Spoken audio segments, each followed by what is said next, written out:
Jesus explica como a retidão, isto é, relacionamentos corretos com os outros, se relacionam com a Torá. Jesus leva suas escrituras, a Torá e os profetas, muito a sério. Tão sério, ele diz isso: não pensem que vim para acabar com a Torá ou os profetas. Não vim para acabar com eles, mas para enchê-los completamente.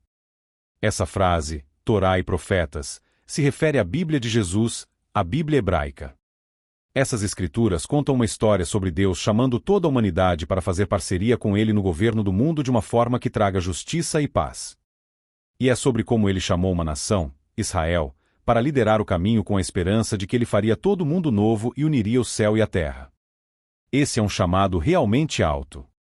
Alguém pode realmente fazer isso? Bem, Jesus afirma que está fazendo isso. E nesses ensinamentos, Ele está renovando Israel como parceiro de Deus, para que eles possam convidar todos os outros para o bom trabalho de reunir o céu e a terra, e assim levar a história bíblica à conclusão. Esta é uma parte fundamental do que ele quer dizer ao dizer que veio para cumprir a Torá e os profetas.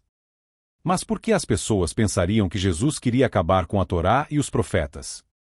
Bem, os principais estudiosos da Bíblia de Israel da época, chamados de escribas e fariseus, às vezes discordavam das opiniões de Jesus sobre as instruções de Deus na Torá, como os mandamentos sobre o sábado ou a pureza ritual.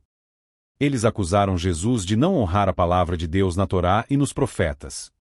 E então Jesus aborda o ceticismo deles dizendo isto: porque em verdade vos digo que, até que o céu e a terra passem, nem um ponto ou um rabisco passará da Torá até que todas as coisas aconteçam.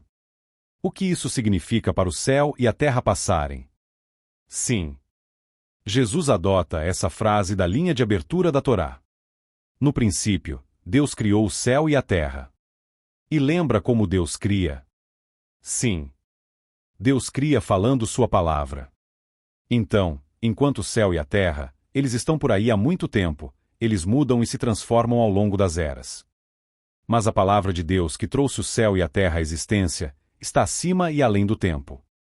O propósito e a palavra de Deus revelados na Torá, como Deus, perduram para sempre. E em contraste, o céu e a terra passam. Estamos falando do fim do mundo? Mas como um novo começo. Os profetas de Israel falaram de um tempo em que toda a criação passaria por um teste, como uma transformação, e então sairia do outro lado como uma criação renovada, cheia de ordem e beleza. E tudo isso está reunido nesta frase correspondente aqui, e até que todas as coisas tenham acontecido. Então, até a nova criação, nem um ponto ou rabisco passará da Torá. O que são pontos e rabiscos? Sim. Ponto é a palavra iota, e rabisco é queraia. Elas se referem aos menores traços de caneta usados na escrita de letras hebraicas para fazer cada uma diferente da outra. Então, até os menores detalhes da Torá são importantes. Eles expressam a sabedoria de Deus. Para Jesus, toda a Torá e os profetas, incluindo os mandamentos de Deus para Israel, revelam a sabedoria de Deus para guiar as vidas de seu povo em todas as eras. Jesus leva a sério os mandamentos encontrados nas escrituras hebraicas.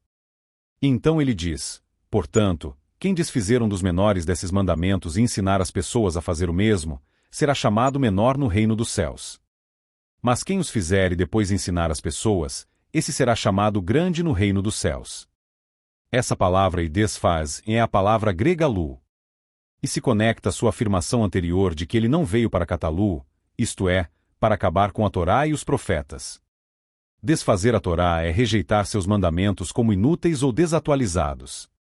E aqueles que desfazem a Torá são os menores no reino dos céus. Agora, lembre-se, o reino dos céus é o domínio celestial de Deus, cheio de relacionamentos corretos, vida e bondade. E Jesus disse que a realidade celestial estava invadindo a terra através dele mesmo, enquanto ele lançava essas comunidades que vivem pela sabedoria de Deus de maneiras novas e criativas. Ok, acho que entendi. Mas o que significa que há pessoas que são as menores e pessoas que são as maiores no reino? Existe algum tipo de classificação? Jesus está invertendo a ordem social de seu dia. Então os escribas e os fariseus, eles pensavam em si mesmos como os maiores, tendo a mais alta posição em sua cultura. E eles pensavam naqueles que não seguiam seus ensinamentos da Torá como os menores. Mas, é surpresa, Jesus diz: O reino de Deus está virando tudo de cabeça para baixo para que os últimos sejam os primeiros e os primeiros sejam os últimos. Então Jesus acha que há um caminho ainda melhor do que o caminho dos escribas e fariseus. Sim, é assim que ele realmente termina esta sessão. Porque eu vos digo que, a menos que façais a justiça em muito mais do que os escribas e fariseus, de modo algum entrareis no reino dos céus. A palavra em fazer a justiça é geralmente traduzida como injustiça. É a palavra grega de kaiosune, que significa em fazer o que é certo para Deus e para os outros. E se você perguntasse a qualquer israelita na época de Jesus sobre as pessoas mais justas ao redor, eles diriam que eram os escribas e os fariseus.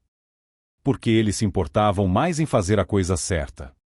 Mas Jesus afirma que a Torá e os profetas apontam para uma mudança de comportamento ainda mais radical que está enraizada em uma transformação do coração. As Escrituras devem nos levar a uma ética do reino de Deus que é mais generosa, mais justa e mais misericordiosa do que poderíamos imaginar. Mas como alguém poderia levar os mandamentos de Deus mais a sério do que os escribas e fariseus? Quero dizer, como isso se parece? Bem, a seguir, Jesus dará 6 estudos de caso, e em cada um, ele descreverá como um comando da Torá foi compreendido pelos escribas e fariseus. Então ele revela o padrão mais elevado de relacionamentos corretos que tem estado no coração da Torá e dos profetas o tempo todo.